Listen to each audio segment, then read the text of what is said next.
अस्सलाम वालेकुम, my name is Khansa कायनात and I am a clinical nutritionist and dietitian. आज हम बात करेंगे कि जी आपको टी जो है आपके लिए कितनी ज़्यादा बेनिफिशियल है, आपके लिए हेल्पफुल है या नहीं है, और इसके साथ साथ आपको टी जो है वो कितनी कंज्यूम करनी चाहिए, जो डेली के रिकमेंडेशन है वो आपको क्या कहती हैं। और इसके अलावा अगर हम बात करेंगे कि टी को असल जो उसका बनाने का तरीकाकार क्या है, और साथ साथ हम ये बात करेंगे कि बच्चों के लिए जो टी है वो हेल्पफुल है या नहीं है। तो सबसे पहले हम बात कर लें कि जो चाय है, जैसे कि बहुत से आप देखते हैं चाय लवर्स होते हैं जो कि 4 से 5 6 कप दिन के चाय के इस्तेमाल कर रहे होते हैं, तो वो उनके लिए वो बिल्कुल भी हेल्पफुल नहीं होती, बल्कि वो उल्टा नुकसान करती है, उनका ब्लड प्रेशर कॉज करती है। इसके अलावा उनको जो हार्ट रेट का जो इशू होता है वो बहुत ज्यादा उनका इंक्रीज होता है, कार्डियोवैस्कुलर डिजीज की तरफ बहुत ज्यादा जाते हैं, उन चीजों को इंक्रीज करती है। और उसमें होता क्या है कि जी चाय के अंदर बहुत ज्यादा अमाउंट में कैफीन पाया जाता है। तो हम जब चाय को बनाते हैं, हम उसको दूध और पत्ती को आपस में बहुत ज्यादा हम उसको पकाया जाता है, तो उससे होता क्या है कि जो आयरन की एब्जॉर्प्शन है, कैल्शियम और आयरन की, वो हिंडर हो जाती है और वो एक दूसरे को एब्जॉर्ब नहीं होने देते। उसकी वजह से जो है वो चाय फायदा देने के बजाय वो आपके नुकसान में चली जाती है। तो इसलिए एक तो आपको चाहिए कि आप उसको नॉर्मल अमाउंट में कंज्यूम करें, लाइक 1 से 2 कप है वो आपकी डेली रिकमेंडेशन है कि आप उसको जो चाय का इस्तेमाल करें डेली आपने करने हैं। और इसके साथ साथ अगर हम बात कर लें कि आपने चाय को बनाना किस तरह से है, तो वो आपने इस तरह से बनाना है कि हमारे जो नॉर्मली एशियन फैमिलीज है उनके अंदर चाय को बनाया जाता है कि आपने पहले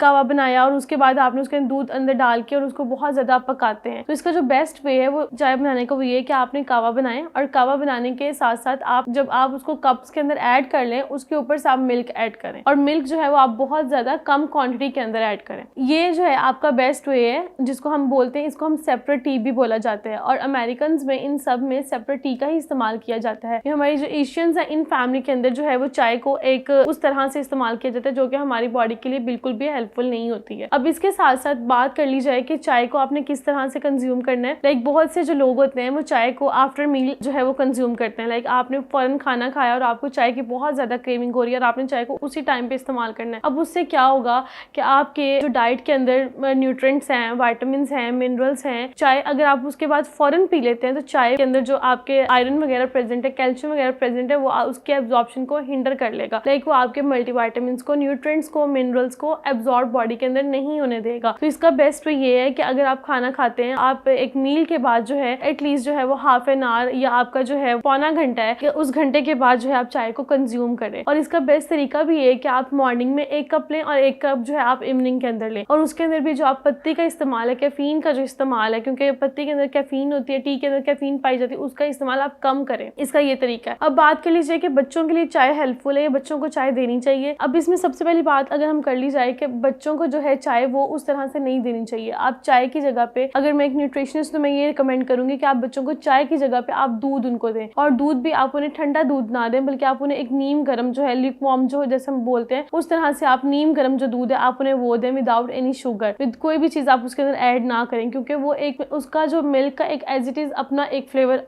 होता है जो आप, ताकि आप उस चीज को इनहेंस करें, उसके फायदों को इनहेंस करें। लेकिन फिर भी अगर आप बच्चों को देना चाहते हैं चाय, तो उसमें यह कि आप 1 से 2 कप या जो मैक्सिमम जो है वो 1 कप जो है वो बच्चों को आप टी का इस्तेमाल करा सकते हैं। लेकिन जैसे हाई ब्लड प्रेशर वालों का मसला है, बीपी वालों का मसला है, इसके साथ साथ किसी का हार्ट का मसला है, किडनीज का मसला है, किसी को अगर जो है कोलेस्ट्रॉल का इशू है, कोलेस्ट्रॉल उनका हाई है, तो उन्हें चाहिए कि आप चाय का इस्तेमाल कम से कम करें, क्योंकि जो उसके अंदर कैफीन मौजूद होती है वो आपके ब्लड प्रेशर को ज्यादा करती है बजाय के कम करने के। तो इसके अलावा जो चीनी का इस्तेमाल है वो भी आप उसके अंदर कम करें। अब कुछ लोग जो हैं वो डाइट के ऊपर होते हैं और वो वेट लॉस जर्नी के ऊपर होते हैं, लेकिन वो चाय का इस्तेमाल कर रहे होते हैं। अब चाय का इस्तेमाल वो लोग कर सकते हैं, उसमें कोई हिंड्रेंस नहीं है कि आप चाय का इस्तेमाल नहीं कर सकते। लेकिन चाय का इस्तेमाल आपने करना किस तरह से है कि आपने जो चाय पीनी है वो एक तो आपकी लो फैट की होनी चाहिए, लो फैट आपने मिल्क उसके अंदर इस्तेमाल करना है, और दूसरा आपने क्या करना है कि उसमें जो आपने शुगर है वो आपने उसमें ऐड नहीं करनी है। अदरवाइज जो आपका वेट लॉस होगा वो आपका स्टक हो जाएगा। वेट स्टक होने की एक वजह यही होती है कि आप अपनी वेट लॉस जर्नी के अंदर आप चाय का इस्तेमाल कंटिन्यूसली साथ साथ कर रहे होते हैं,